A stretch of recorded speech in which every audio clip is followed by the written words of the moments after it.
Ma miskiina gamanaan caammaa afaan kaa'ee mataa keessa dha'u namas dha'uun barbaannu osoma qabuu dandeenyu wanti nu qabuudhaaf waan kanarraa of qusataa turre. Garuu ijoolleen keenya hedduu miira keessa seenanii dhooggat turre waan kana dhiisaa jennee dhooggat turre.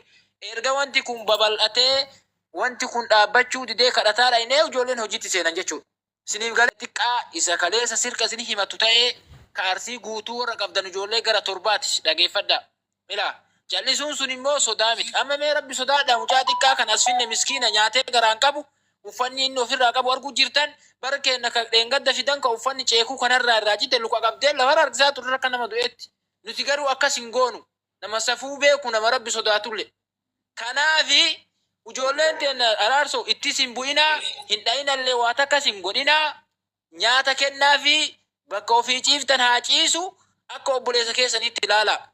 Asirraa wallaaltonni fiddanii daa'imman kichuu asirra tumtan sammuu keenya waan daran nama eega qabdeerta dhiira akka keetii eega qabde dhiira akka keetii tumuun nadhummaadha malee dhiirummaa miti isiniif galee nuti mucaa kana qabne waan barbaanne gochuu dandeenya ijoolleen tun akka barbaade tumuu dandeetti.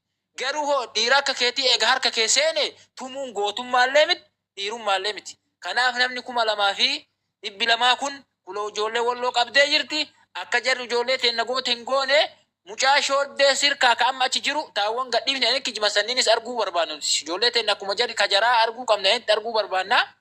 Mucaan keenya nagaa jiraa na tuqaan jiran jedhee yoo as dhufee dubbate kunis nagaa yaan deemee haa carraa gatu ijoollee yaada qabdanaaf biyya isin dubbaddaa tanuu jechuu barbaada karaasan.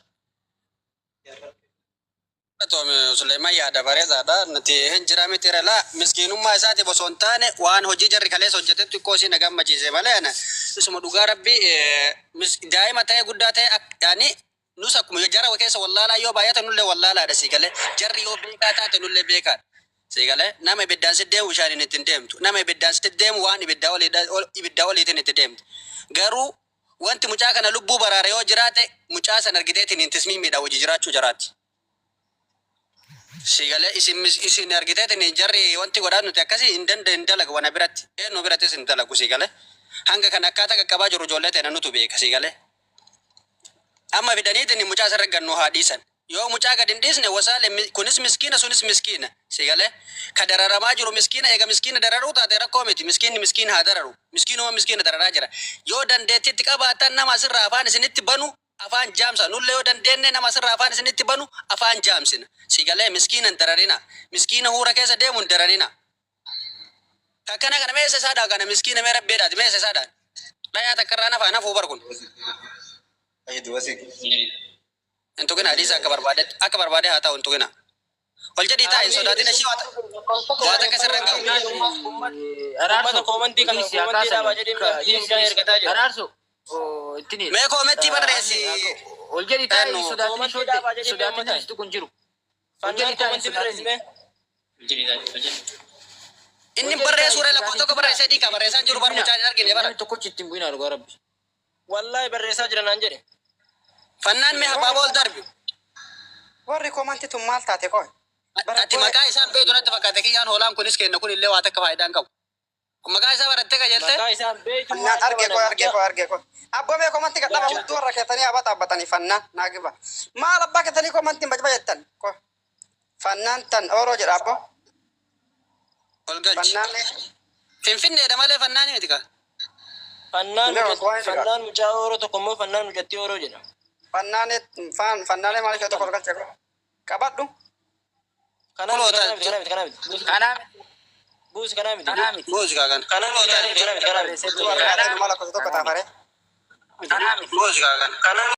Walumaa gala maaltu jira beektaa fi gurbaacha fadhi shoodde muuti qaban.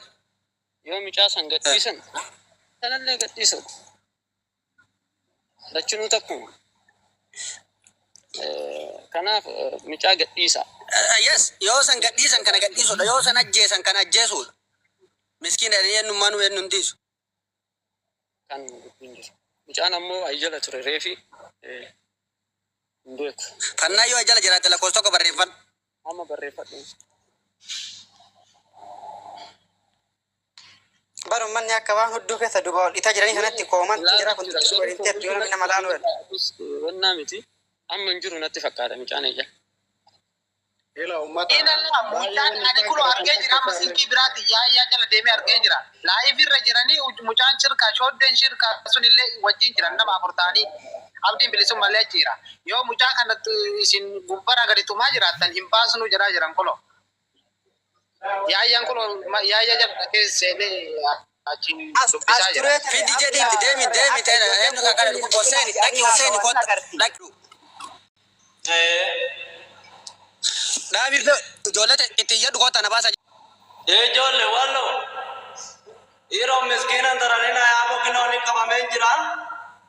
Yeroo silaa nama waliiti nama oromummaa fa'aa walii nama haasa'utti jiru yaa bireessa kiyya biyyaan baatana keessatti jiruu tana maal gochuu kanama walitti bikeessina yaa bireessa kiyya ijoollee tana gadhiisaame yaa bireessa kiyya kino anas na fidani asi gadhiisa ijoollee tana yaa bireessa kiyya gadhiisaame oromoodhaan yaaboo nama afaan walii dubbate otuu amma amaaraa fi oromoo kan ta'ullee taate haa ta'utti amma oromoodha yaa obboleessa kiyya yaa ijoollee gadhiisa yaa ijoollee mee gadhiisa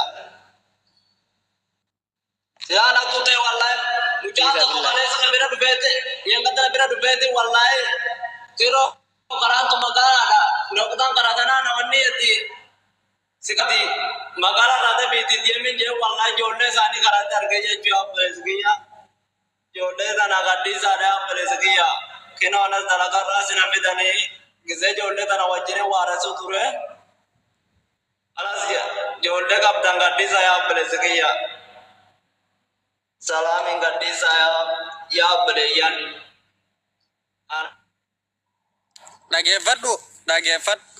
Geeffattee jirta yoo ijoolleen teessan mucaa keenyarraa rakkoo geette dhagabaa miti sagaleen keessatti. Yaa hin jira yaa mijatu. Ijoolleen teessan mucaa keenyarraa rakkoon geennaa rakkoon sirra gaya. Hanga kana argite akkana si teessisaa jiru jarri mucaan ijoollee sirkaate jennaaniin xiqqoo qusatti si galee. Ilaa jarri rakkoo irraan geette sirrallee rakkoon ga'a. Amma rakkoon takka sirra hin ga'u. Jarrillee salaamiin gadhiisnaan atillee salaamiidhaan baatu. Rakkoon takka sirra hin ga'u bakka dalagaa keetiitti deebitee dalagatta namni waa si godhu hin jiru. Ishee? Naam. Yaaddain. Achi jarri xiqqis moosii aanaan daa'ima miskiina wanti jedhu jiru si galee. Sunis miskiin. Miskiinuma akka keetiitu qabame. Naam, miskiinuma yaaboo warri mana ofiitii gabbee biyya ammaa tana keessa jiru hundinuu miskiinuma yaa obboleessa kiyya. Yoo dhiira ta'an kaasirraa argiteet inni tonni ta'u haa qaban rakkoo miti si galee. Nama asirraa jaratti wanti ta'u haa qaban. Laakiin miskiina dalagatu nama dalagaa yookiin dalagaayyuu dalagatu miti nama taariba deemu qabdu ijoolleen keessan si galee. Naam. Tawakkalataa nama reef